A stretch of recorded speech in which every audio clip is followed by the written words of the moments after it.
네, 안녕하세요. 이번 시간은 86회 전산세무 2급 기출문제 풀이를 해보겠습니다. 지금 제가 설명하는 것은 A형이니까 A형을 참고하시면 될 것 같습니다. 자, 이론부터 한번 해보겠습니다. 1번, 재고자산의 원가 흐름에 대한 가정 내용 중 틀린 것은? 자, 1번, 일반적으로 선입선출법은 후입선출법보다 수익 비용 대응이 적절하다. 자, 선입선출법 뭐죠? first in, first out. 그래서 FIFO라고도 해요. 그래서 처음 들어온 게 나간다는 건데, 자, 수익 비용 대응이 적절하다는 얘기 뭐예요? 수익과 비용이 맞다는 얘기죠. 근데 자, 보세요. 선입선출법 어떻게 돼 있냐면, 예를 들어서 내가 17년도에 들어온 재고가 1000이 있었어. 근데 내가 경기 사정이 안 좋아서 쭉 갖고 있다가 19년에 이제 경기 사정이 좋아서 재고가 1000이 있던 게 3000까지 늘어났어요. 근데 내가 19년 뭐 예를 들어서 3월에 팔았다. 얼마를 팔았냐면은 500을 팔았습니다. 그러면 자, 이 500은 어떻게 됐겠어요? 수익은 매출은 어떻게 됐겠어? 이 19년 3월에 시가가 깼죠. 시가가 반영돼서 매출액으로 인식이 되고요. 원가는 어떻게 돼? 선의선출법이니까 17년도에 샀던 이 1000에 대한 것 중에서 이 500에 대응하는 원가가 반영이 됩니다. 그럼 무슨 얘기예요? 수익 비용 대응이 적절해요? 적절하지 않아요. 일반적으로 제가 이거는 약간 극단적으로 설명을 드린 건데 이해가 쉬우라고. 그래서 선입선출법은 수익 비용 대응이 적절하지 않고 오히려 후입선출법이 수익 비용 대응이 적절하다고 볼 수가 있습니다. 이러한 이유 때문에요. 자, 그래서 답은 1번이 되겠고요. 2번, 3번, 4번은 한번 읽어보시면 좋을 것 같아요. 뭐 크게 어려운 내용은 아니니까요. 자, 3번의 후입선출법은 재무상태표보다는 손익계산서에 충실한 방법이다. 무슨 얘기냐면 수익 비용 대응이 적절하기 때문에 손익계산서에 충실한 방법이라고 조금 어렵게 써놨습니다. 네, 그냥 참고하시면 될 것 같아요. 2번 가겠습니다. 자, 자본적 지출과 수익적 지출에 대한 설명이다. 틀린 것은? 그래서 자본적 지출과 수익적 지출 한번 보겠습니다. 자본적 지출은 뭐예요? 요런 것들이고 수익적 지출은 요런 것들이에요. 그래서 뭐냐? 자본적 지출은 자산에 대해 실제로 자산이 뭐 증가하거나 생산 능력이 증대하거나 뭐 내용 연수가 연장이 되거나 이런 식으로 지출되는 걸 자본적 지출이라고 하고, 수익적 지출은 자산의 원상에 붙는 수선 유지, 그래서 소모품 같은 거 사는 걸 얘기하는 거예요. 그래서 자본적 지출은 자산으로 처리하고 그래서 뭐 기계장치면 기계장치, 건물이면 건물을 처리하고, 수익적 지출은 단기 비용, 그래서 뭐 제조원가 명세서에 있는 뭐 소모품비 이런 식으로 처리를 합니다. 뭐 수선비 등. 그래서 얘는 이런 게 있습니다. 자본적 지출은 뭐 엘리베이터나 뭐 계량 이런 것들이고, 수익적 지출은 단순한 교체입니다. 자, 이거를 머릿속에 두시고 문제를 푸시면 되는데요. 자, 요거는 크게 외울 필요는 없어요. 이 개념만 이해하고 읽으면은 풀 수 있을 거라고 생각을 합니다. 어렵게 생각하지 마시고 개념만 이해하시고 풀으시면 될 것 같아요. 1번 보겠습니다. 엘리베이터 설치 등은 자산의 가치를 증대하기 때문에 자본적 지출이다. 맞고, 2번 증축 계측 등도 연장시키기 때문에 자본적 지출을 막고, 3번 파손된 유리는 수익적 지출 막고, 4번 건물의 도색 등 자산의 현상 유지를 위한 지출은 수익적 지출이 되겠습니다. 그래서 답은 4번, 틀리면 안 되는 문제가 되겠습니다. 3번 가겠습니다. 자, 사채와 관련된 설명으로 잘못된 것은? 사채는 좀 어려워요. 자, 어려운데 여러분들 지문이 어떻게 나오냐면 항상 비슷하게 나와요. 비슷하게 나오기 때문에 계속 그냥 보면서 풀다 보면 풀리지 않을까 생각을 합니다. 네, 그래서 한번 볼게요. 1번 사채의 발행가액은 뭐 어쩌고저쩌고저쩌고에서 하려는 현재 가치로 결정된다. 그래서 사채의 유효이자율 또 시장이율 같은 말이에요. 그래서 현재 가치로 결정을 합니다. 2번 사채 할인 발행 차금은 유효이자율법에 의할 상각 또는 환입하도록 되어 있다. 맞습니다. 자, 3번 4번 보니까 둘 다 감소하는데 진짜인지 아닌지를 잘 모르겠죠. 자, 그래서 답은 3번이긴 한데요. 한번 볼게요. 자, 요거에 대한 자세한 설명은 제가 아마 이론 수업 중에 부채 파트가 있어요. 거기에 사채 부분이 있으니까 한번 보시면 좋을 것 같고요.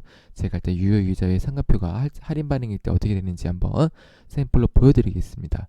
그래서 이렇게 돼요. 보통 보시면 자, 그래서 자, 액면 이자율과 유효 이자율의 차이를 삼각을 하게 되는데요. 보통 할인 반응은 어떻게 되냐? 이자 비용이 증가해요. 그래서 답은 3번이 되는데요. 좀 어려울 수는 있어요. 그래서 자주 나오는 보기이고 대부분 할인 발행에 대한 오답이 많이 나와요. 할인 발행이 틀린 설명이 많이 나오기 때문에 유의해서 보시면은 될 것 같습니다. 자, 4번의 할증 발행은 거꾸로 이자 비용은 감소를 합니다. 네, 요거는 참고로 알아두시면 좋을 것 같아요. 그래서 답은 3번입니다. 자, 그리고 요거는 이따가 또 실기 문제에 나오기 때문에 그때 한번 더 간단하게 설명하는 걸로 하겠습니다. 4번 자본에 관한 내용으로 틀린 것은 자, 그래서 여러분 이런 문제는 제가 항상 강조하는 게 뭐냐면 공부하기 전에 재무상태표 개정 과목 한번 써보세요. 손익계산서 개정 과목 써보세요. 제조원가 명세서 개정 과목 써보세요 라고 얘기를 해요. 왜냐? 이런 문제 나오면 틀리지 말라고요. 이거 뭐 더존에 들어가서 K랩이죠. K랩에 들어가서 개정 과목 봐도 되는데 잘 모르기 때문에 이거를 반복적으로 쓰셔서 이런 문제 그냥 나오면 눈으로 읽고 그냥 푸시면 돼요. 자신감을 가지셨으면 좋겠습니다. 자, 그래서 답은 1번이에요. 미규모 주식 배당금은 부채가 아니라 보다 자본, 정확히 얘기하면 자본 조정. 자, 그래서 유의할 게 보다 자, 현금 배당이 있고 주식 배당이 있어요. 주식 배당은 주식으로 주는 거고 현금 배당은 현금으로 주는 거죠. 자, 현금으로 주는 거는 무슨 얘기냐? 회사의 자산이 빠져나가요. 자산 뭐예요? 자산이 왜 빠져나가요? 현금이 뭐예요? 자산이기 때문에. 그렇죠? 그래서 자산이 빠져나가기 때문에 현금 배당은 뭐다? 회사의 뭐? 부채. 에요. 그래서 미지급 배당금이라는 계산 과목을 쓰고 주식은 뭐예요? 얘는 뭐야? 자본이에요. 자본이 뭐냐면 주식으로 주기 때문에 주식은 뭐다? 자본금이죠. 그렇죠? 그래서 자본으로 자본금을 늘리는 행위이기 때문에 주식은 뭐다? 자본 조정이 돼서 자본의 증감. 자본 조정해야지 나중에 자본이 늘어나겠죠. 그렇지? 어떻게 되냐면 차변의 자본금. 대변의 미교부 주식 배당금 이렇게 되는 거예요. 그래서 자산이 감소하고 자산이 증가해서 죄송해요. 자본이 감소하고 자본이 증가해서 자본의 총량에는 변화가 없는데 얘는 자본 조정 항목이 대해서 자본을 줄여주는 계정이 되는 거예요. 그렇죠? 이래야지 자본의 증감이 없겠죠. 그래서 답은 1번이 되겠습니다.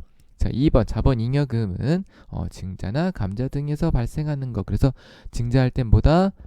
주식 발행 초과금, 감자할 때는 감자 차익이 되겠습니다. 그래서 이런 주식 발행 초과금이나 차금은 서로 상계하고 자기 주식 처분이니까 자기 주식 처분 손실도 상계하는 게 맞습니다. 그래서 자기 주식 처분이익은 자본에 가산돼서 자본잉여금이고 자기 주식 처분 손실은 자감돼서 자본 조정이 되겠습니다. 요것도 틀리면 안 되는 문제예요. 자, 5번 가겠습니다. 회계 추정의 변경에 대한 설명으로 틀린 것은 그래서 과거에는 이런 회계 정책과 회계 추정이 잘 안 나왔었는데 요새 좀 자주 나오고 있어요. 그래서 한번 볼게요. 자, 회계 정책과 회계 추정은 제가 지금 정리해 드리는 것들만 알고 계시면 돼요. 문제가 낼 게 없어요. 다 여기에서 나와. 여기에서 요번엔 요거 나왔다가 이번엔 저거 나왔다가. 자, 그래서 얘도 자주 나오는 질문이기 때문에 눈을 익히시면 가장 좋고요. 볼게요. 자, 회계 정책은 요렇고 회계 추정은 이래요. 자, 그래서 회계 정책은 중요한 변화이고 회계 추정은 좀 덜 중요한 변화라고 생각하시면 돼요. 그래서 회계 정책은 약간 중요한 변화이기 때문에 재무제표를 제작성하게 돼 있어요. 그래서 이런 재무제표 제작성을 소급법이라고 하고 회계 추정은 그나마 좀 덜 중요한 것들이 변하는 거예요. 그래서 이런 것들은 정기 재무제표는 수정하지 않고 단기 재무제표에 반영을 합니다. 그래서 이런 것들을 전진법이라고 표현을 해요. 자, 그래서 중요한 항목들이 크게 세 가지가 있는데요. 한번 볼까요? 자, 첫 번째는 뭐냐면 자, 정책과 추정이 구분하기 어려우면 추정으로 해라.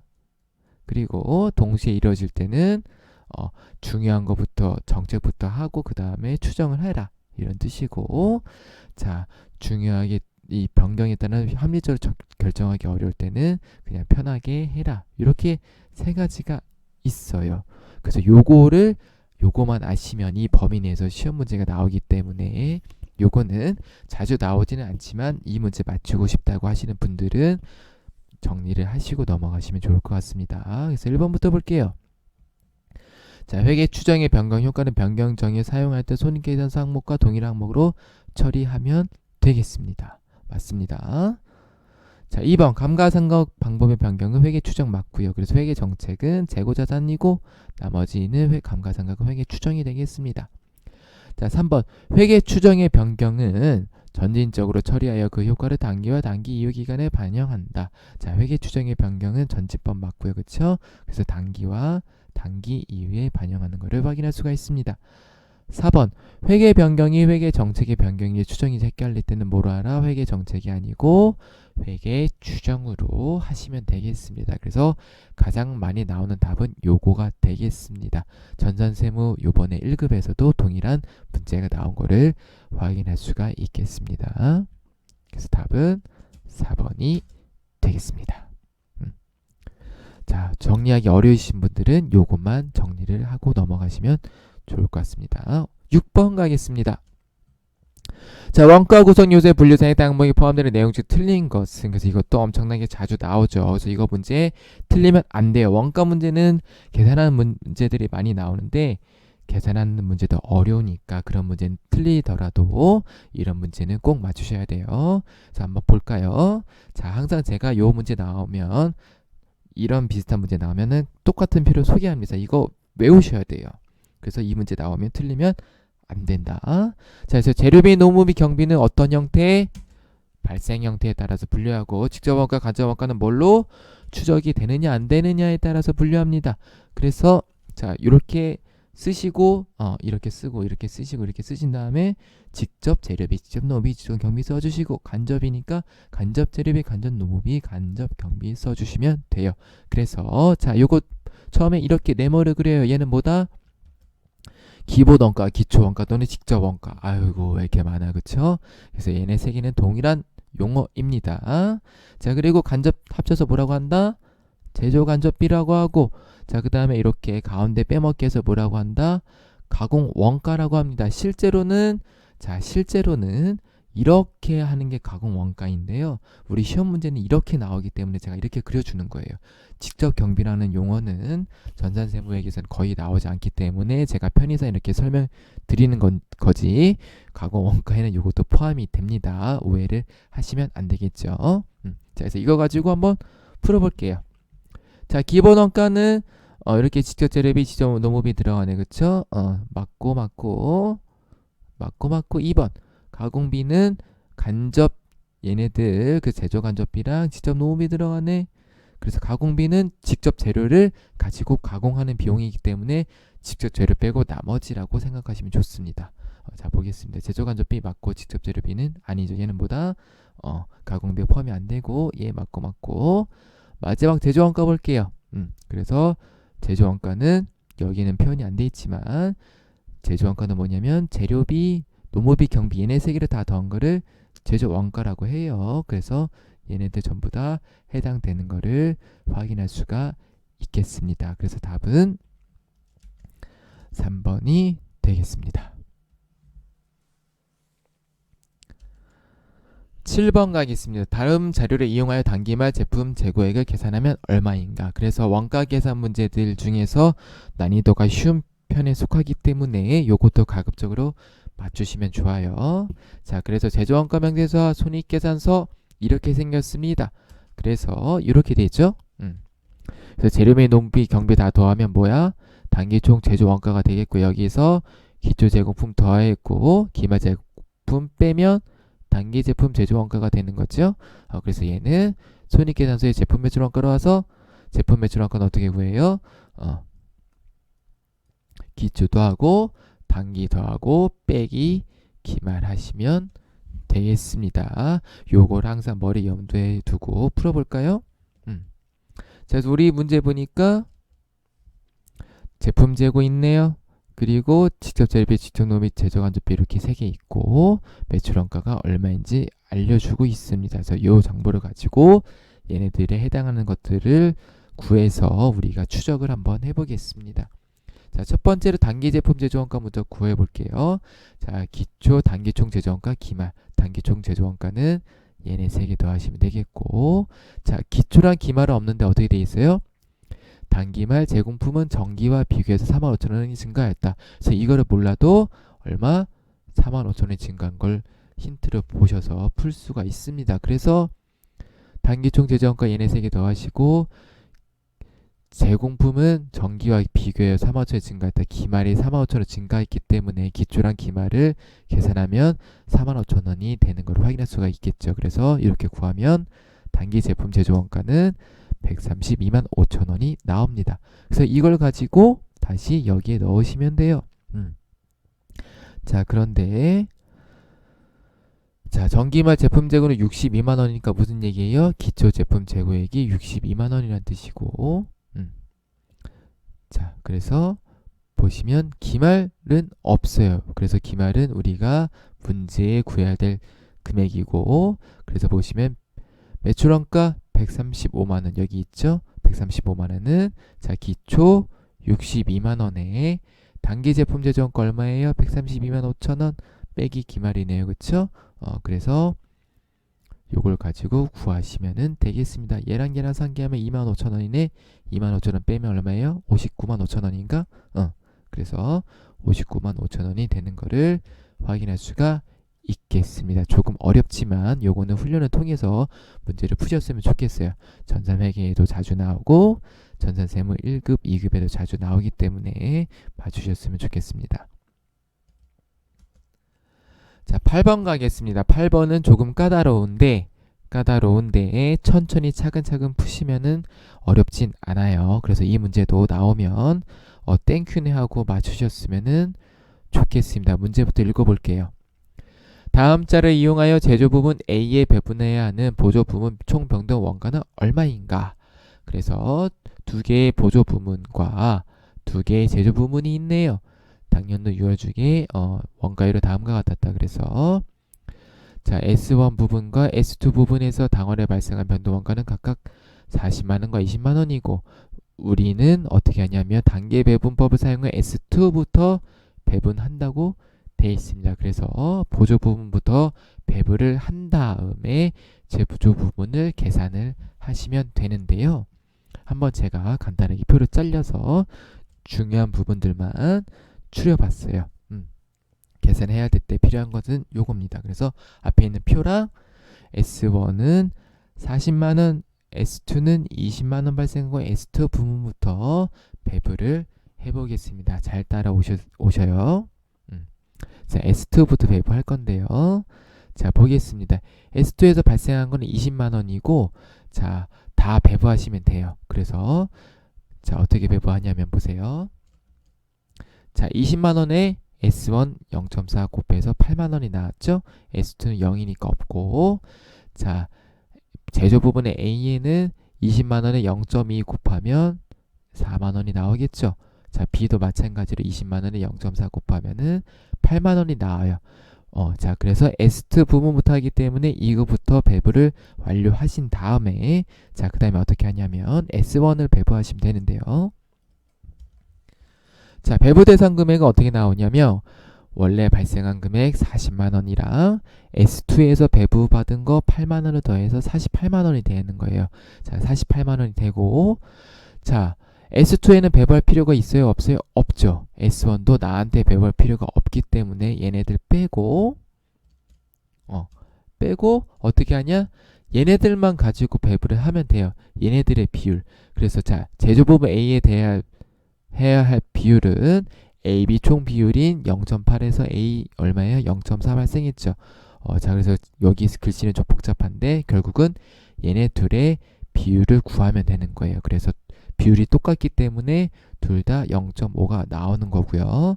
자, S1 배분 금액 48만원을 그래서 0.5만큼 각각 이렇게 배분을 하시면 되는 거예요.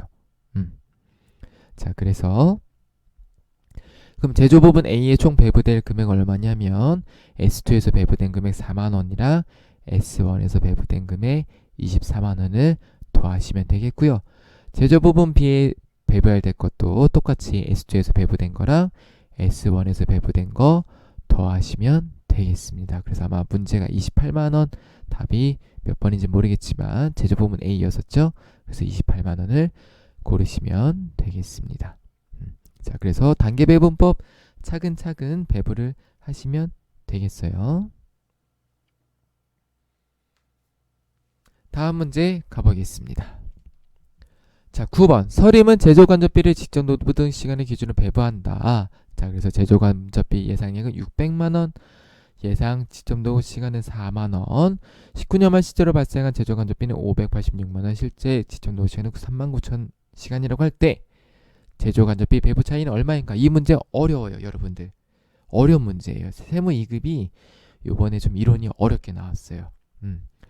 전산세무 1급에 나올 법한 그런 문제들이 요번에 좀 대거 나왔는데요. 그 중에 한 문제가 되겠습니다. 그래서 이거는 여러분들 틀리셔도 돼요. 어렵습니다.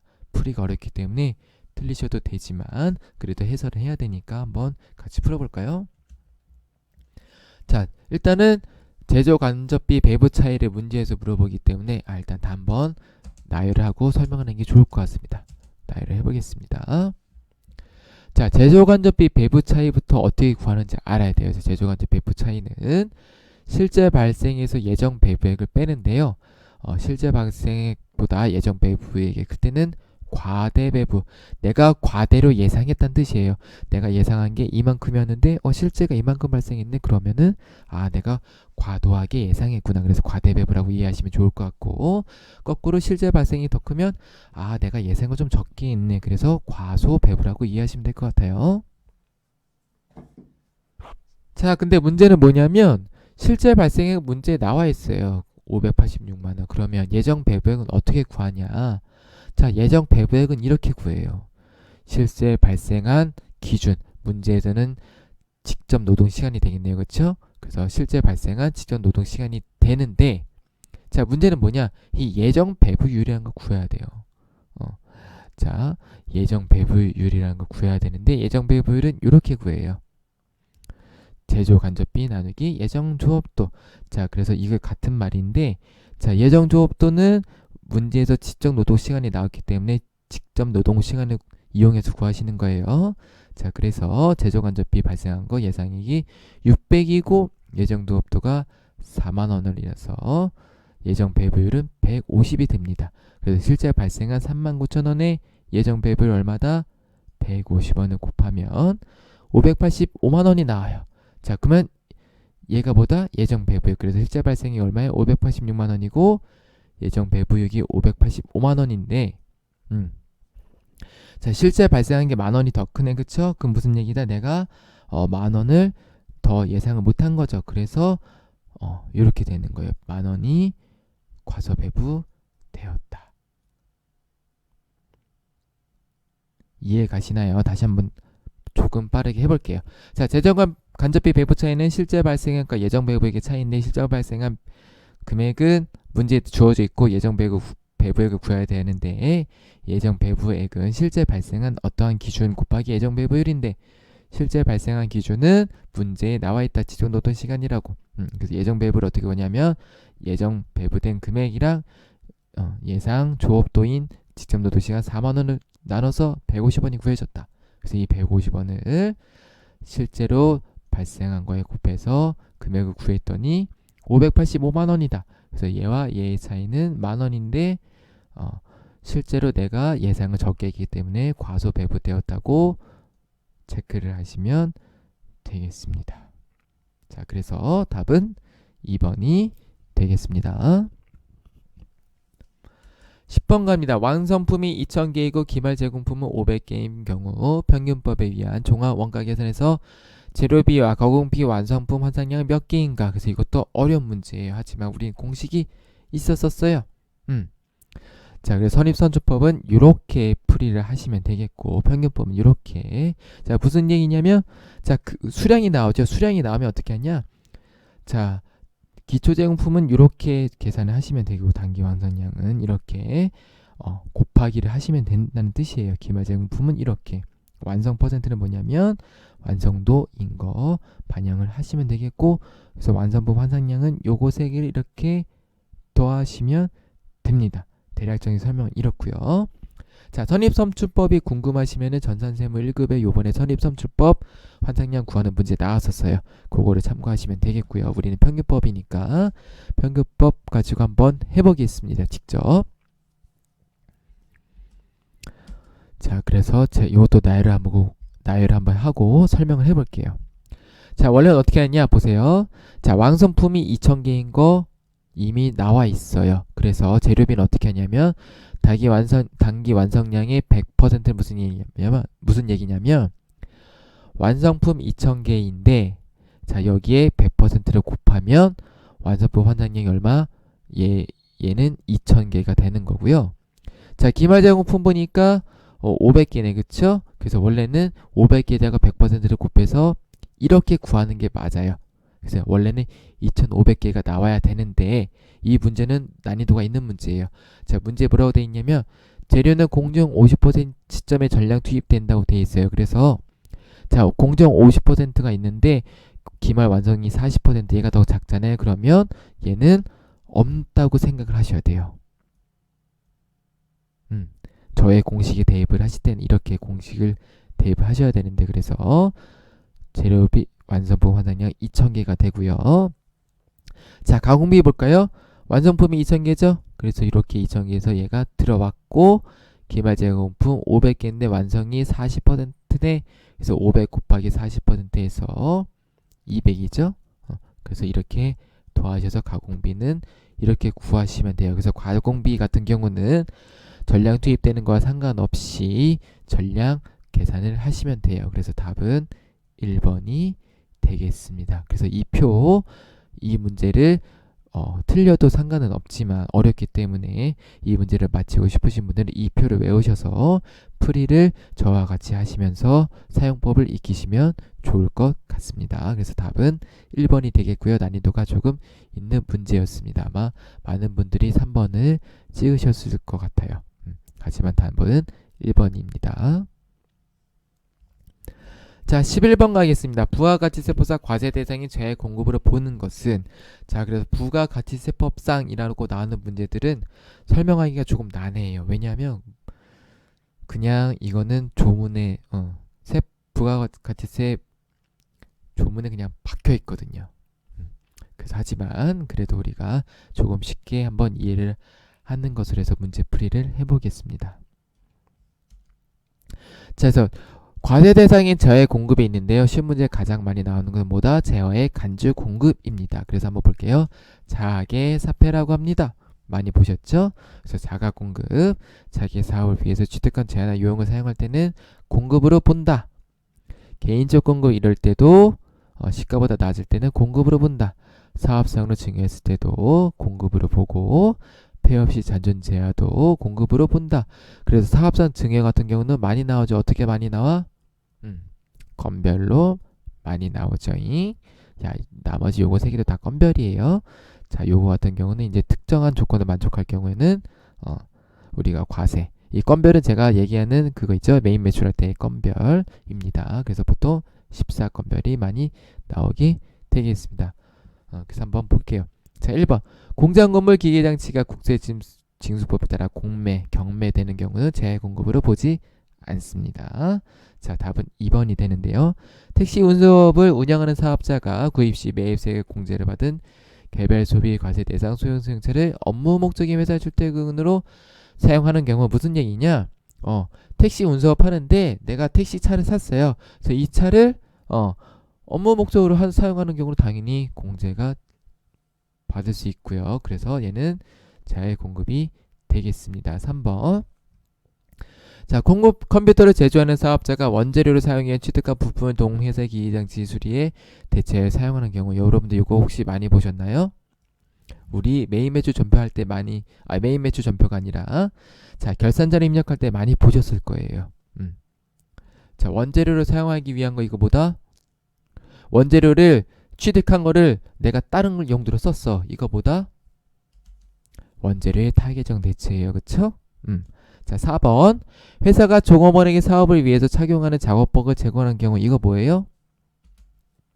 복리후생비다. 그러니까 저의 공급이 맞다 틀리다 틀리다. 혹시 11번에 틀렸어요.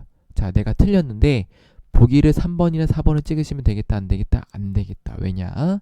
자 이거는 우리가 자주 풀었던 원재료의 타겟형 대체고 얘는 복리후생비이기 때문에 고민을 하셨어도 1번이나 2번에서 고민을 하셨어야겠죠. 그래서 답은 2번이 되겠습니다.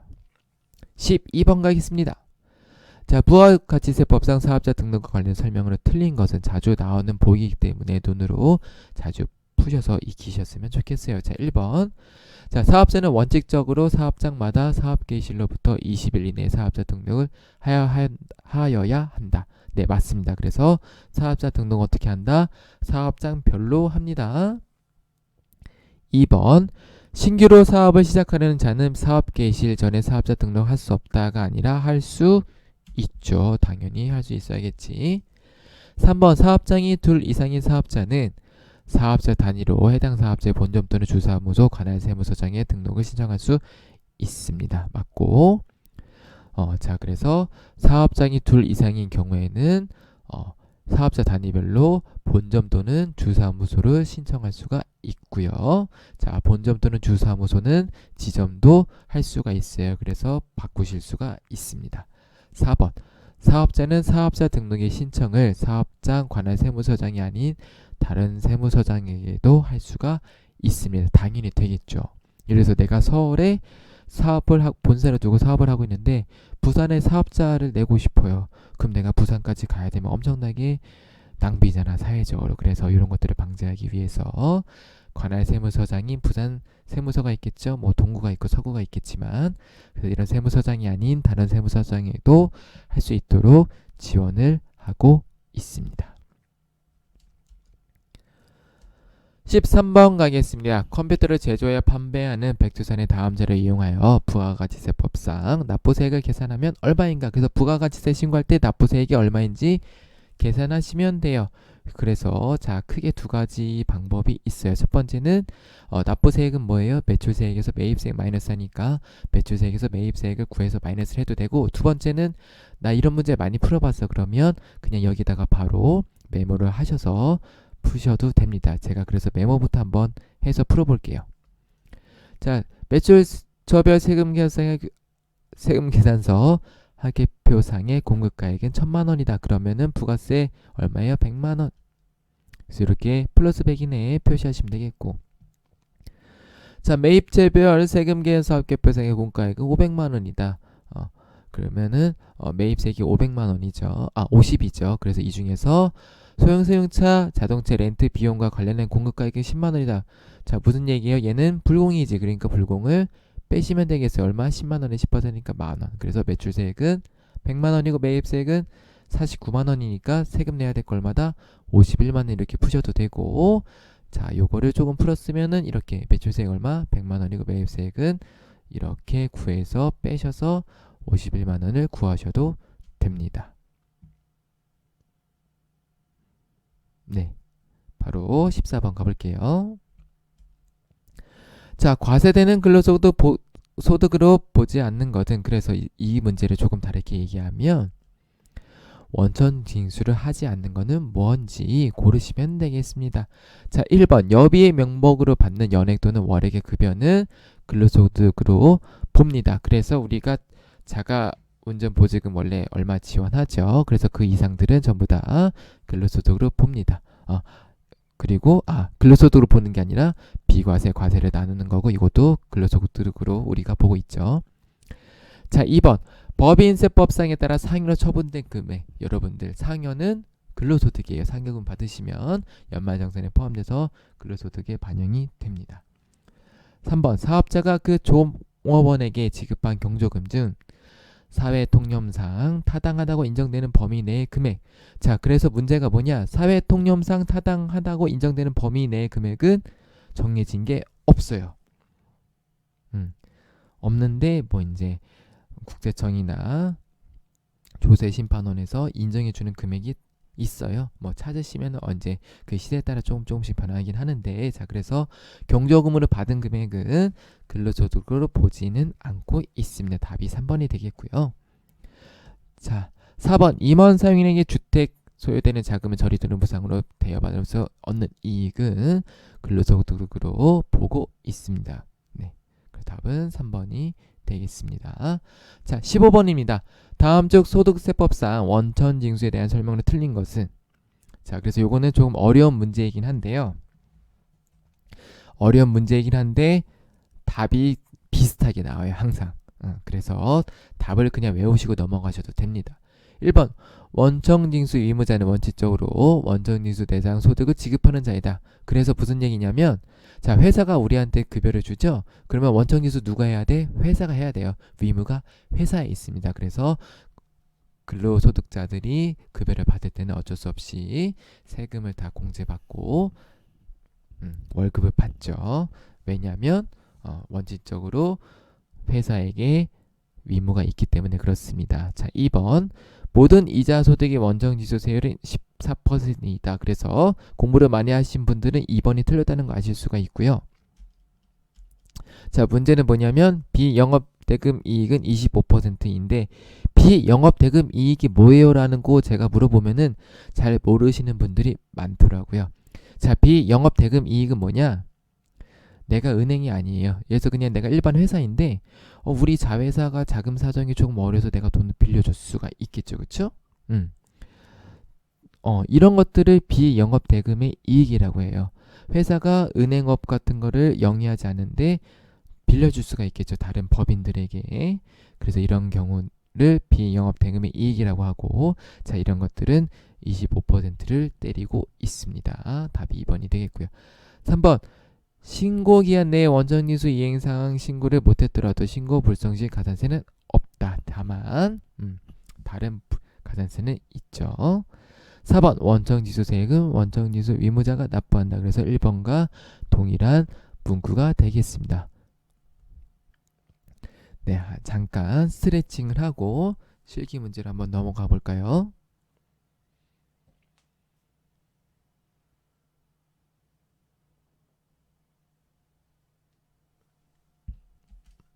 자, 실기로 넘어왔습니다. 일반 전표 입력부터 한번 천천히 가보도록 하겠습니다. 자, 1번 공장에서 사용할 청소용품 22,000원을 현금으로 구입하고 간이 영수증을 받았대요. 간이 영수증 받았으니까 매일 매주 전표 입력할 필요는 없기는 하죠. 그래서 뭐 문제가 일반 전표 입력이기도 하지만요. 자, 여기서 보니까 1월 17일 날 청소용품 샀네요. 공장에서 샀으니까 뭐다? 제조 비용, 그래서 소모품 미제 22,000원 뭘로 지급했죠? 현금으로 지급했으니까 현금 22,000원 하시면 되겠습니다. 바로 2번 갑니다.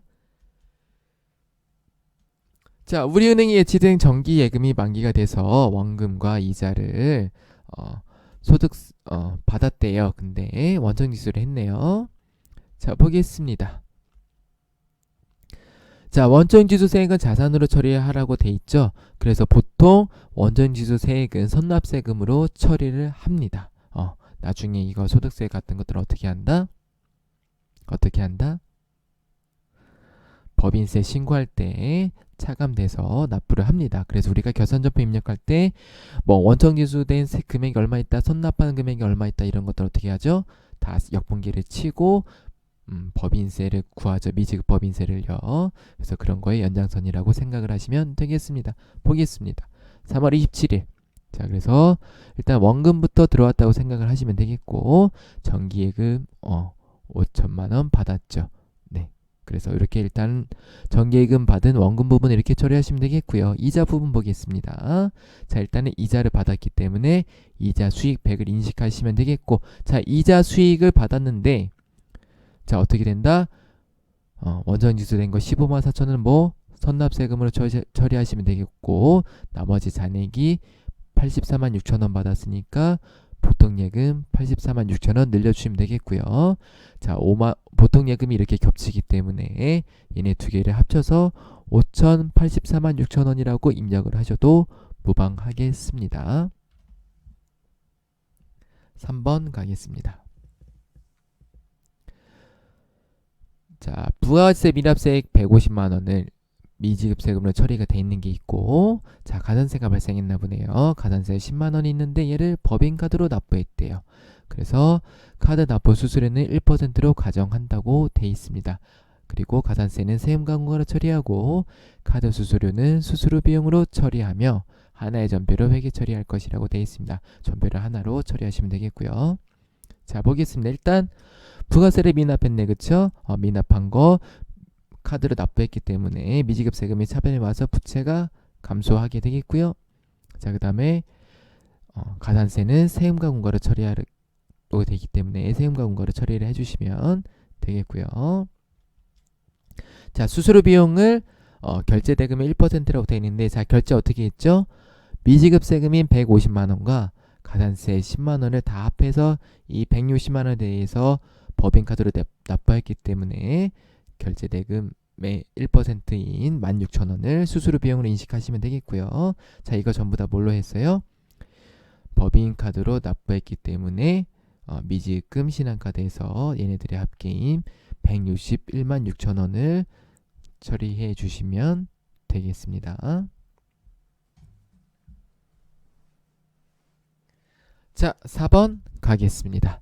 자, 원재료 구매 거래처 직원 김갑수의 결혼 축의금으로 50만원을 보통예금으로 이체했대요. 자, 그래서 원재료 구매 거래처 직원이기 때문에 접대비이긴 한데 어떻게 한다? 접대비를 제조로 처리하시면 되겠습니다. 아이고, 죄송합니다. 보통예금에서 이체해서 얘가 현금이 아니고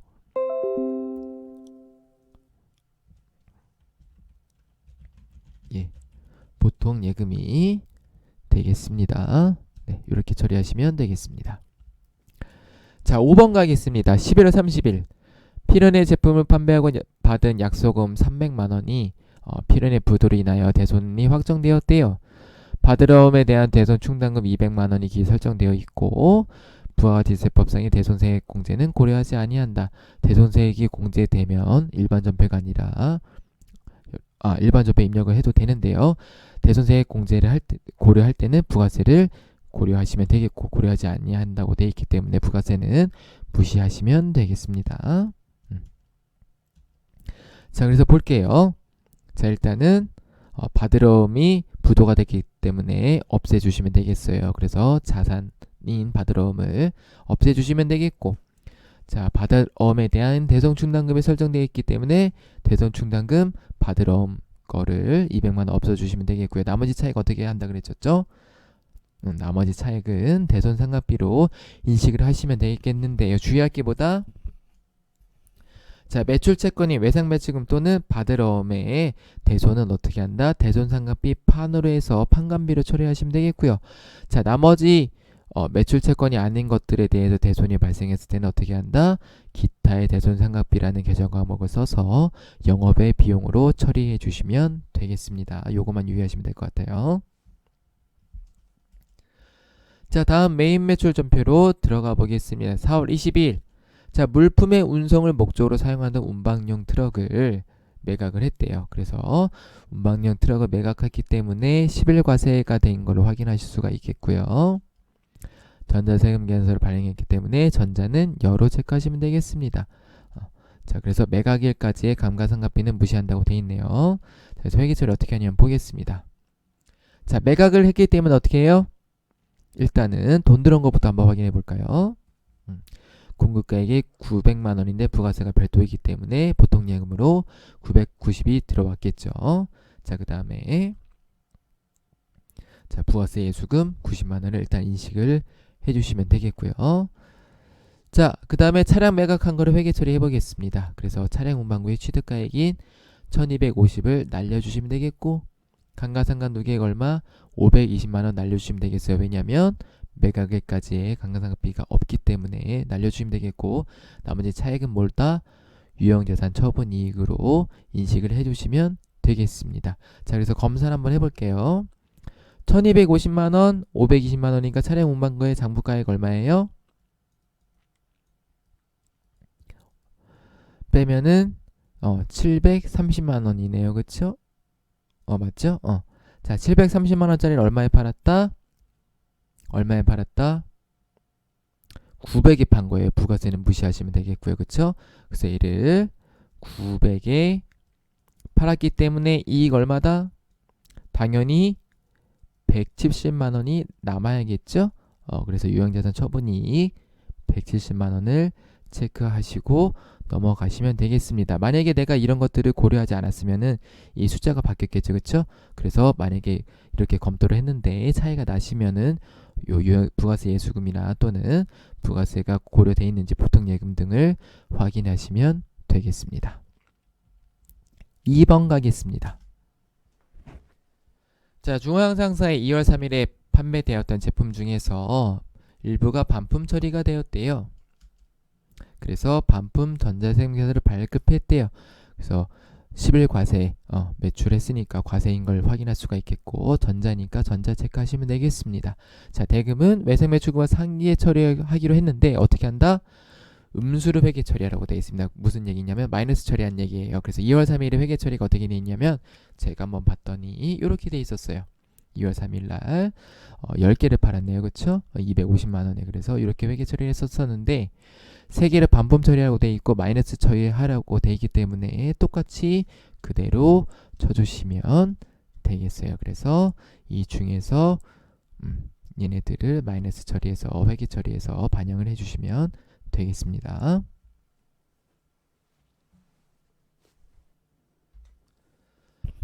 3번입니다. 자, 영세 상사로부터 뭐한다? 구매 확인서. 구매 확인서나 또는 내국 신용장 또는 뭐 LC 같은 게 나오면 항상 영세열 전자세금 계산서인지 아닌지 체크를 하시면 되겠는데 여기 실기이기 때문에 친절하게 나왔죠? 자, 그래서 영세열 전자세금 계산서를 발급하였다. 보면은 그래서 우리가 매입이기 때문에 영세 52 영세 체크하시면 되겠고 전자는 여로 체크하시면 되겠습니다. 요것만 유의하시면 되겠어요. 분기 자체는 어렵진 않죠. 그래서 원재료 1500에 현금 500으로 줬고 나머지는 외상으로 산 거를 이렇게 분개해 주시면 되겠습니다. 유의할 거는 원재료이기 때문에 외상 매입금으로 처리한다는 것만 유의하시면 되겠습니다. 4번 갑니다. 자, 미국 스타사에서 제품을 $10,000에 직수출했다. 그래서 자, 직수출이 나오면 수출이 나오면 항상 어떻게 한다? 다 무시하고 뭐만 본다? 선적일만 체크하시면 되겠고요. 그리고 직수출이기 때문에 16 수출을 하시면 되겠고 영세율 구분에다가 1번 직접 수출, 대행 수출 포함인 거를 체크하시면 되겠습니다. 그래서 환율은 뭘로 본다? 선적일인 7월 9일로 본다. 요것만 유의하시면 어렵진 않죠. 자, 그래서 7월 9일날 외상 매출금 어디? 스타사. 얼마? $10,000에 1200 곱하면 1200만원이 되어 있고요. 그래서 대변에는 제품 매출, 제품 팔았으니까 1200만원 인식하시면 되겠습니다. 요거만 유의하시면 되겠어요. 5번 갑니다. 자, 영업부 사무실이래요. 그래서 임대인에게서 받은 전자계산서의 내역은 다음과 같다. 수도료는 수도광열비로 처리하라고 돼 있네요. 전자계산서 전자계산서 여인거 확인할 수가 있겠고요. 우리가 매입했기 때문에 면세로 처리하시면 되겠습니다. 어렵진 않습니다. 그래서 뭐예요? 차변의 수도광열비 영업부니까 판관으로 해서 5만원 처리하시면 되겠고 대변에는 미지급금 성일 빌딩 5만원 하시면 되겠습니다. 자, 체크 한번 해볼게요. 영업부가 아니라 공장이다. 그럼 어떻게 해요? 수도광열비가 아니라 뭐예요? 가스, 수도료, 계정 과목 쓰시면 되겠고 얘는 제조밖에 없어요. 그래서 이렇게 하시면 되겠습니다. 영업부인지 공장인지 체크만 유의하시면 되겠습니다. 자, 3번 부가세 문제입니다. 자, 요번에 전산세무 2급에 부가세 문제가 두 문제가 나왔는데요. 1번 문제는 크게 어렵지 않은데 2번 문제가 조금 까다롭게 나왔어요. 그래서 아마 2번 문제에서 많이 고전들을 하셨을 거라고 생각을 하는데요. 2번 문제 꼭 기억을 하셔서 다음 유사한 문제들 나왔을 때도 당황하지 않고 푸셨으면 좋겠어요. 일단 1번부터 풀게요. 자, 2기 부가세 예정신고 기간에서 신용카드 매출 전표 등 수령 명세서를 한대요. 자, 그래서 상대 거래처는 모두 일반 과세자입니다. 메인 매출전표를 생략한다. 자, 그래서 얘의 중요한 건 뭐냐면 명세서를 작성을 해야 되는지 안 해야 되는지를 먼저 여러분들이 펜으로 체크를 하시면 돼요. 그 다음에 입력을 하시면 실수도 많이 줄어들고 좋을 것 같습니다. 그래서 항상 실기 문제 체크하실 때 제가 문제 푸는 것처럼 밑줄 그어가면서 체크하세요. 자, 첫 번째 봅니다. 7월 10일 직원 출장 택시 요금. 죄송합니다. 제가 요새 말이 너무 꼬여요. 왜 그런지 모르겠어요. 정말 죄송한다는 말씀을 드립니다. 자, 택시, 그리고 버스, 그리고 뭐 주차료, 뭐 KTX, 뭐 기차 이런 것들은 전부 다 부가세 과세 대상, 과세가 아니라 뭐 매출이나 매입할 때 납부나 환급 대상이 아니에요. 그래서 이거는 함정입니다. 상대 거래처는 모두 일반 과세자라고 돼 있지만 택시, 버스, 기차, 이런 항공 이런 것들은 된다 안 된다? 안 됩니다. 그래서 얘는 X라고 표시해 주셔야 되고요. 자, 2번 7월 31일 사무실 복합기 토너 구입 현금 영수증 했네. 그럼 얘는 대상이 된다 안 된다? 되고요. 자, 그 다음에 8월 10일 사무실 탕비실 음료수 구입도 되고, 자, 마지막 보겠습니다. 원재료 구입 시 법인카드로 결제를 했는데 세금 계산서를 수취했대요. 그럼 된다 안 된다? 안 돼요. 무조건 세금 계산서가 우선입니다. 요거 조심하셔야 돼요. 실무하실 때도 많이 실수들을 하시는 부분이기 때문에 체크를 하시면 좋을 것 같아요. 자, 입력 한번 해보겠습니다. 그래서 이렇게 입력을 하시면 돼요. 현금 영수증인 거 체크 이렇게 하시면 되겠고, 신용카드는 요거 아까 문제 보시면 사업용 신용카드로 돼 있기 때문에 사업용으로 입력을 하시면 되겠습니다. 2번 갑니다. 자, 2번은 제가 나눠서 한번 풀어볼 거예요. 문제는 자, 대손세액 공제 신고서랑 부가가치 신고서 작성을 하고 되어 있습니다. 그래서 먼저 대손세액 공제 신고서부터 작성합니다. 그래서 대손세액 공제 신고서에 해당되는 것은 자, 이 매출 자료에 요것만 해당이 돼요. 그래서 볼게요. 주 세무대한 외상매출금으로서 2019년 10월 5일 소멸시효 완성분이 있고, 자, 그 다음에 회계에 대한 받으럼 회계는 2019년 2월 6일날 부도 발생했다. 자, 그래서 대손세액 공제 신고서를 할 때 소멸시효 발생한 거는 무조건 돼요. 자, 중요한 건 뭐냐면 부도가 발생한 것인데요. 자, 부도 발생한 거 대손 인정받으려면은 몇 개월 있어야 되죠? 6개월 있어야 돼요. 그래서 우리가 2기 부가세 확정신고에서 2019년 12월 말일이기 때문에 2월 6일은 2019년 12월 말일 기준으로 어떻게 돼 있어요? 6개월 이상이 지났죠? 그래서 얘도 대상이 된다 안 된다? 대상이 돼요. 자, 근데 중요한 건 뭐냐면 우리가 입력을 할 때 자, 부도 6개월을 경과했는데 이 6개월을 어떻게 계산할 것이냐는 문제가 있거든요. 자, 그래서 그거 한번 같이 다음 페이지에서 한번 보겠습니다. 자, 그래서 일단 요거를 가지고 입력을 할 건데요. 일단은 얘는 소멸시효가 완성된 시점이 2019년 10월 5일 날 입력을 해주시면 되겠고요. 자, 이게 문제인데 2019년 2월 6일인데 자, 2019년 8월 7일이야. 너무 어렵다, 그치? 너무 좀 치사하게 문제가 나왔어요. 자, 6개월 어떻게 계산하라는 얘기야, 그쵸? 자, 그래서 제가 이거 계산하는 걸 설명을 드릴 건데 저도 조금 어이는 없어요. 요거 혹시 시험 문제 풀 때 엑셀을 실행시킬 수가 있으려나? 그래서 엑셀을 실행시켜서 계산하는 방법밖에 없거든요. 아니면 그냥 외워야 돼. 182일이라고. 182. 182라고 외우시거나 2019년은 182라고 외우셔서 푸시거나 해야 되는데, 자, 2월 6일에서 182일을 더하면 8월 7일이 되는 걸 확인할 수가 있을까요? 저는 조금 위문이에요. 그래서 이 문제를 무슨 생각으로 냈는지 조금 위문이긴 한데 일단은 한번 계산은 하는 거는 보여드릴게요. 네, 그래서 일단은 입력은 이렇게 하시면 되는데 이건 좀 황당한 문제가 나왔어요. 이게 아마 부분 정답으로 인정을 해줄지 안 해줄지는 제가 잘 모르겠는데 제 생각에는 2월 6일이니까 사람들이 6개월이네 그러면은 그냥 뭐 8월 6일로 입력할 수도 있고, 그쵸? 이게 2월 근데 조금 애매하긴 해요. 그래서 뭐 보통은 이런 문제들은 나오면 6개월 더하기 그냥 플러스 1을 이렇게 해서 푸시면 되는데요. 이건 조금 애매하긴 합니다. 네, 그래서 답은 이렇게 입력을 하신다는 거 체크를 하고 넘어가시면 좋겠어요. 자, 그 다음에 부가가치세 신고서를 입력을 해볼 건데요. 자, 부가가치세 신고서 입력하는 것도 엄청 어려워요. 엄청 어려워요. 여러분들 이거 틀리셔도 괜찮아요. 부은 점수를 획득을 하는 걸 목적으로 한번 보겠습니다. 자, 매출 자료부터 볼게요. 자, 얘는 부가세 별도고 얘는 부가세 포함이고 얘도 부가세 포함. 자, 그리고 옆에 현금 영수증 미발급분이라고 돼 있어요. 자, 현금 영수증 미발급분이니까 어떻게 하냐면 기타에 있어요. 부가세 매출 신고 입력하는 곳에 같이 있다 볼 건데, 그래서 기타 입력하시면 되고, 자, 얘는 중요한 게 뭐냐면 당사는 부가가치세 법상 현금 영수증 위무 발행 업종이 아니기 때문에 가산세가 없다고 돼 있어요. 그래서 얘는 가산세가 없다는 걸 체크할 수가 있겠고요. 자, 그 다음에 직수출이 있는 게 보이죠? 7천만 원. 그래서 얘는 영세 기타에 입력을 하시면 되겠습니다. 그래서 입력은 이렇게 하면 돼요.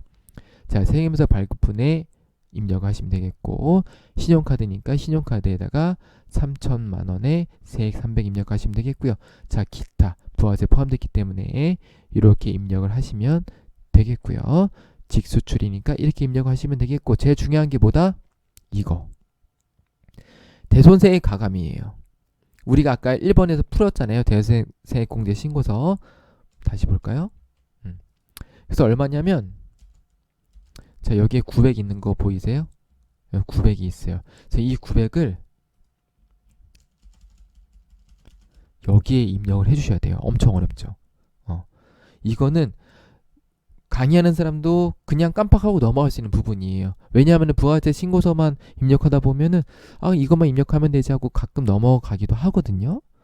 그래서 이거는 대손세액 공제 신고서 입력했기 때문에 체크하셔서 꼭 요거 입력을 하셔야 됩니다.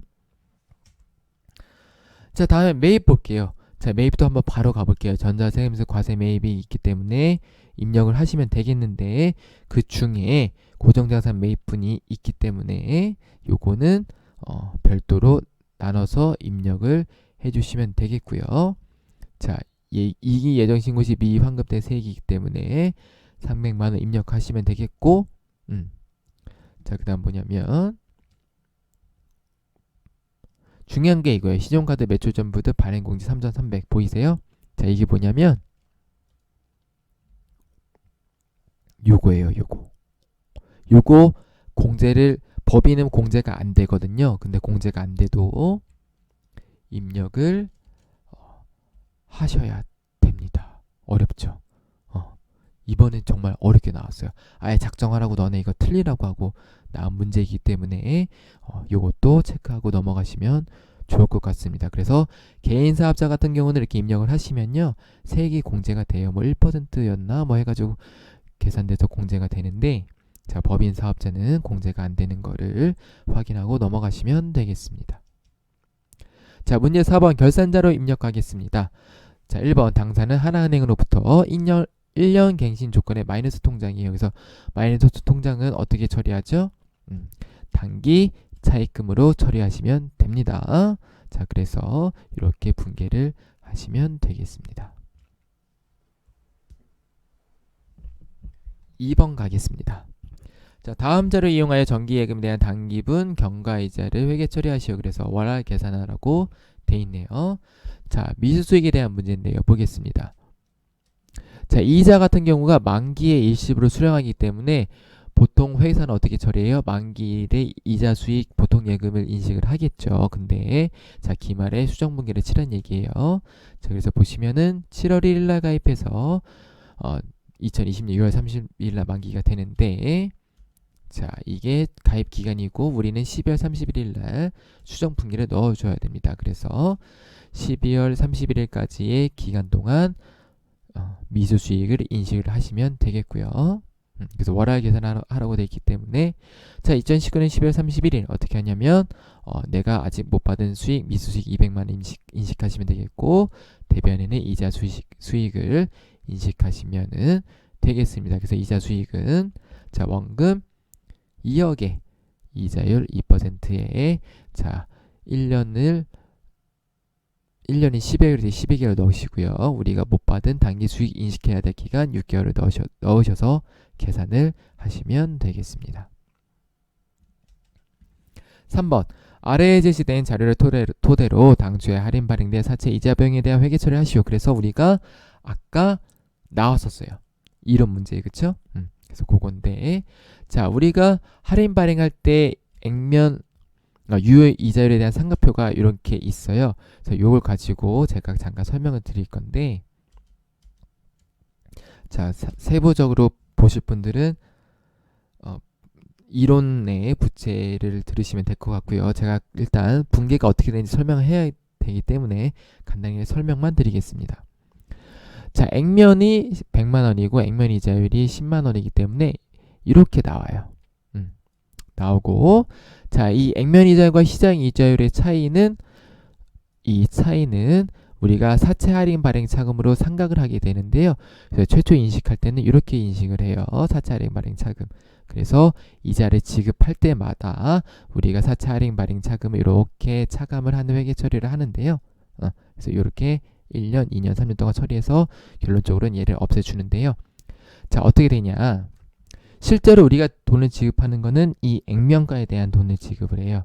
그래서 10%인 10만 원. 그래서 이 보통 예금이 실제로는 얼마 나간다? 10만 원이 나가요. 하지만 회계 처리는 요걸로 처리해요. 얘가 뭐냐면 현재 가치를 구하는 기준이 되는데요. 그래서 이 현재 가치를 구해서 얘를 이자 비용으로 인식하게 되겠고요. 나머지 차액을 사채 할인 발행 차금으로 없애주시면 되는데요. 자, 그래서 우리가 회계 처리할 거는 어떻게 할 거냐면 이렇게 할 거예요. 그래서 차변은 이자 비용 인식할 거고 대변은 실제 나간 돈을 인식하고 나머지는 사채 할인 발행 차금으로 인식을 하는 건데 문제에는 사채 할인 발행 차금이 주어져 있죠. 그래서 보통 예금으로 인식 나간 거 30만 원, 사채 할인 발행 차금 15만 원 인식하실 거고 나머지 이 합계 금액을 이자 비용으로 인식을 하시면 되겠습니다. 4번입니다. 기말연재 보유하는 감가상각 자산은 다음과 같다. 그래서 감가상각을 계산해서 회계 처리를 하라고 되어 있습니다. 그래서 사용부서는 영업부니까 감가상각비 판으로 하면 되겠다. 취득가액 이거고 정액법이고 내용요소 5년 이내. 그래서 어떻게 하냐면 첫 번째로 할 게 뭐냐면 월 상각비를 구하시면 되겠고요. 두 번째로는 이 월 상각비를 가지고 연으로 환산하시면 되겠습니다. 월 상각비 한번 볼까요? 취득가액이 3천만 원이고 내용요소 5년이기 때문에 이렇게 하시면 되겠고 1년은 12개월이니까 12개월로 나눠서 월 상각비가 얼마에 50만 원. 자, 그럼 연 상각비는 어떻게 한다? 이 50만 원을 곱하시면 되겠는데 자, 취득일이 2018년 7월 1일이니까 2019년도에는 전부 다 상각을 하시면 되겠죠. 그래서 2019년 1월부터 12월까지 상각한 600만 원이 연 상각비가 되겠습니다. 그래서 전표는 이렇게 처리하시면 되겠고 영업부이기 때문에 판간으로 넣어주시면 되겠습니다. 5번 갑니다. 기말 재고 자산의 내역은 다음과 같다. 기말 재고액 및 비정상 간보 손실과 관련한 결산 사항을 입력하시오. 그래서 이 문제는 어려운 문제예요. 이 문제만 완벽하게 잡아주시면 우리가 이렇게 정상 간보나 비정상 간보 문제가 나오면 모두 다 맞힐 수가 있겠습니다. 그래서 비정상 간보는 어떻게 하냐면 우리가 수동 결산으로 처리해요. 일반 접해 입력에 입력한다는 얘기죠. 정상 간보는 어떻게 한다? 자동 결산. 그래서 결산 자료 입력에 입력을 하시면 되겠습니다. 자, 그래서 재고 자산의 간보 한번 볼게요. 자, 정상 간보와 비정상 간보가 있는데요. 정상 간보는 외출 원가에 가산돼서 처리가 되겠고요. 비정상 간보는 영업의 비용으로 처리합니다. 그래서 재고자산 간보 손실인 개정 과목으로 처리하시면 되겠고요. 그래서 비정상 간보와 정상 간보 한번 보겠습니다. 전표 처리 이렇게 합니다. 자, 그래서 비정상 간보 같은 경우는 수동으로 결산 진행돼서 재고자산 간보 손실 개정 과목을 사용하시면 되겠고 원계정은 적요 8 무슨 얘기냐면 우리가 제품이죠. 이 비정상 간보 발생된 게 제품이고 이 실상 금액으로 처리하기 때문에 얼마냐면 40만 원이 되겠어요. 그래서 이렇게 처리를 하시면 되겠고 자, 정상 간보는 어떻게 처리하냐? 결산자를 입력하셔서 어떻게 원재료는 550이니까 그대로 입력하시면 되겠고 제품은 요걸 입력하시면 되겠고 얘네 둘이 차이에서 낮은 금액 그쵸? 상품도 얘네 두 개에서 낮은 금액인데 정상 간모이기 때문에 그냥 이렇게 입력만 해주시면 자동으로 반영이 됩니다. 그래서 정상 간모는 이렇게 입력을 하시면 된다 안 된다? 안 됩니다. 요거만 잡아주시고 넘어가시면 되겠고요. 이 문제는 좋은 문제예요. 어렵긴 하지만 공부하시는 입장에서는 좋은 문제이기 때문에 반드시 잡고 처리를 하시면 되겠습니다. 자, 원청징수인데요. 요거 가기 전에 저 잠깐만 30초만 쉬고 바로 진행해도 되겠죠. 네, 잠깐만 기다려 주시면 감사하겠습니다.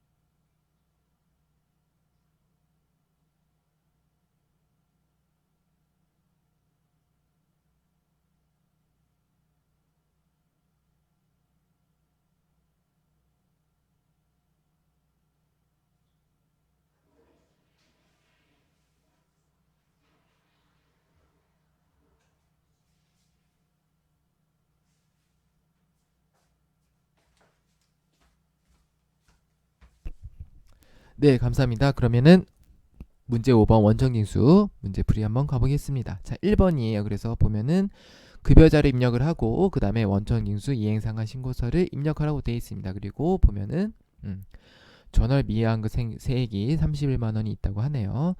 자, 그래서 원천징수 이행상한 신고서는 매월 작성하고 급여 지급일은 매월 말일이고 김민국 씨의 급여 내용만 반영하라고 되어 있습니다. 그리고 보면은 자, 전월 미해한그 세액이 있다는 건 뭐냐면 회사에서 받아야 할 세액이 있다는 뜻이에요. 그렇죠? 왜냐하면 원청징수 위무는 누구다? 주는 사람 즉 회사이기 때문에 회사가 내고 받고 하는 거 다 회사가 합니다. 자, 그래서 원천징수 이행상한 신고서에서 어떻게 하냐면 전월 미해한그 세액에다가 31만원 적어야 된다는 거를 체크를 해주시면 될 것 같고요. 자, 한번 볼까요? 급여 내용. 자, 이렇게 쭉 보니까 특이한 건 없고 보니까 식대랑 육아수당은 비과세 요거는 충족한다고 되어 있어요. 자, 그러면은 자, 식대 같은 경우는 기본적으로 우리가 그 K의 프로그램에 비과세라고 등록이 돼 있어요. 육아수당 같은 경우는 등록이 안 돼 있거든요. 그래서 육아수당은 등록을 하셔야 합니다. 자, 그래서 식대나 육아수당이 비과세 등록 여부를 확인해서 식대는 기본적으로 돼 있고 육아수당은 안 돼 있는데 혹시 모르니까 한번 보시고 없으시면 추가를 하시면 될 것 같아요. 자, 그래서 식대는 기본적으로 이렇게 들어가 있긴 한데 확인하시면 되겠고 육아수당은 이렇게 입력을 하시면 되겠습니다. 그래서 입력하셔서 김민국 씨를 지금 연도가 아이고 죄송합니다. 이거 7월 31일이죠? 제가 입력을 잘못했네요. 네, 7월 31일자에 입력을 하시면 되겠습니다. 그래서 문제에 주어진 거 입력하시면 되겠고 얘네들은 제대로 산출이 되는지 한번 더 확인하시면 되겠습니다. 그래서 크게 어렵지는 않은 문제였고요. 2번 가겠습니다. 자, 그래서 1번이네요. 죄송합니다. 1번에 원청징수 이행상 신고서 보겠습니다. 그래서 7월7로 해주시면 되겠고 중요한 것보다 전월 미해한급 세액의 31만원 체크를 해주시면 되겠습니다. 자, 2번 가겠습니다. 그래서 2번 보면은 다 모든 분들이 생계를 같이 하고 있고 그래서 부양가족 명세랑 연말정산 입력 탭을 작성하시면 되겠는데요. 자, 부양가족 명세부터 한번 같이 보겠습니다. 자, 그래서 박기술 씨 본인이니까 크게 문제는 없고요. 자, 배우자 김배우 씨가 있네요. 자, 김배우 보니까 총급여가 4,200이래요. 자, 이 총급여라고 되어 있으니까 얘는 뭘까요? 근로소득인 걸 우리가 알 수 있겠죠? 그래서 근로소득은 한도가 얼마다? 500만원입니다. 그래서 500만원을 넘기 때문에 얘는 공제 대상이 안 되겠고요. 자, 본인의 직계 존속해서 박직계 어머님이신가 보네요. 그래서 장애인이시고 장애인복지법에 의해서 장애인인 걸 확인할 수가 있겠고요. 나머지는 자녀들이 있는 것을 확인할 수가 있겠습니다. 자, 그래서 우리가 부양가족 명세부터 입력을 해볼 건데요. 그래서 이렇게 입력을 하시면 되겠어요. 그래서 보면은 배우자는 공제 대상이기 때문에 부 체크하시면 되겠고요. 장애인 코드에서 장애인복지법에 의한 장애인이라고 체크를 해주시면 되겠습니다. 나머지는 특이사항 없습니다. 자, 그 다음에 이제 우리가 하나하나씩 보면서 원청징수가 아니고 죄송합니다. 연말 정산 입력 탭을 입력을 해보겠습니다. 자, 보험료입니다. 보험료 어떻게 되죠? 볼게요. 보험료 같은 경우는 기본 공제 대상자이어야 하고요. 연령에 제한이 있고 소득에 제한이 있습니다. 네. 그래서 계약자 보니까 박직기네요. 공제 대상자 맞았었죠? 그래서 자, 그리고 장애인이셨고요. 그래서 보면은 자, 보장성 보험 여기 가셔서 장애인에다가 94만 원 입력을 하시면은 되겠습니다. 크게 어렵진 않죠. 다음 가보겠습니다. 자, 교육비 같은 경우는 어떻게 되죠? 기본 공제 대상자이어야 하고 연령과 소득에 제한이 없습니다. 그래서 보면 자, 수업료가 있고 교복 구입비가 있네요. 그렇죠? 그래서 수업료가 96만 원이 나왔고 교복 구입비가 55만 원이 나왔습니다. 여러분들 교복 구입비 조심하셔야 되는데요. 자, 교복 구입비는 어떻게 돼 있죠? 중학생이나 고등학생들은 교복 구입비 한도가 얼마다? 50만 원이다. 중요한 것보다 초등학교는 교복 구입비 공제가 된다 안 된다? 안 됩니다. 그래서 첫 번째는 얘가 교복 구입비가 나오면 중학생인지 고등학생인지 초등학생인지 먼저 확인을 하셔야 되고요. 두 번째는 보다 한도를 확인하셔야 돼요. 그래서 지금 한도가 50만 원인데 55만 원 됐기 때문에 150만 원 전액 다 되는 게 아니라 어떻게 된다? 96만 원에 55만 원이 아니라 50만 원을 더해서 146만 원만 이렇게 입력을 하셔야 된다는 거를 유의하시면 되겠습니다. 다음 가겠습니다. 기부금이네요. 기부금 같은 경우도 기본 공제 대상자이고 연령 제한이 없습니다. 이 기부금 같은 경우는 조금 문제가 까다롭게 나오면 뭐 사업소득이 얼마 있다 뭐 이런 식으로 나오는데 대부분 이렇게 나오진 않고 조금 간단하게 나오기 때문에 그냥 제가 여기까지만 체크를 하고 같이 한번 입력을 해볼게요. 자, 박일번이니까 자, 보겠습니다. 자녀였죠? 그래서 유엔 난민 기구이고 친절하게 지정 기부금이라고 되어 있습니다. 그래서 지정 기부금에다가 입력을 해주시면 되겠고요. 자, 다음에 기타 자료네요. 기부금 영수증을 한번 보겠습니다. 그래서 본인이시네요. 그쵸? 그래서 보면은 종교단체니까 얘는 지정 기부금이 되겠죠. 그래서 종교단체 당일 기부금에다가 240만 원을 입력을 하시면 되겠습니다. 자, 그래서 전산세무 2급 86회 기출문제는 이렇게 마무리를 했고요. 요번에 전산세무 2급 같은 경우는 약간 조금 어려운 부분들이 많았기 때문에 제가 강의하면서 어렵다 또는 꼭 체크를 해야 된다는 부분들을 체크를 하셔서 87회도 시험 문제를 87회 시험에 잘 대비를 하셨으면 좋겠습니다. 시청해주신 여러분들 감사합니다.